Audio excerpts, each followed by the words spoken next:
大家好，我是超子。今天老板去我家菜园子里面考察，发现茄子长得不错，让我用茄子给他做一个营养减肥菜。再三声明，千万不要油炸。天天都在念叨我就是他减肥路上的绊脚石。既然话都说到这份上了，那咱就开整吧。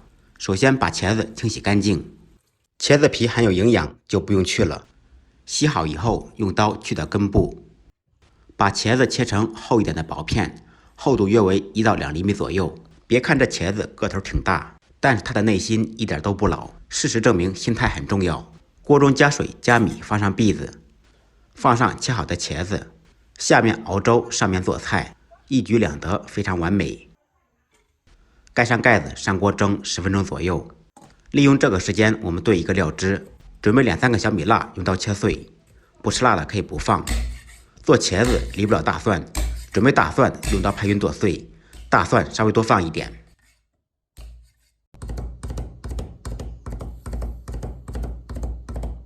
全部切好以后，连同小米辣一同放入碗中。锅中做少许油，油热以后放入几粒花椒，把花椒的香味炸出，炸至花椒变色。热油浇在蒜末、小米辣上面，呲一下，香味就出来了。放入适量的盐。茄子会出水，所以盐稍微多放一点，少许白糖，半勺生抽，半勺香醋，少许芝麻香油，将料汁搅拌均匀备用。这个时候茄子也蒸得差不多了，用筷子能扎动就可以了。将蒸好的茄子取出，下面的粥也熬好了。蒸好的茄子用刀切成小条，也可以用手撕碎。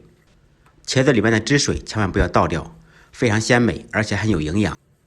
倒入我们调好的无敌料汁，放上少许葱段、香菜，用我干净的小手抓拌均匀。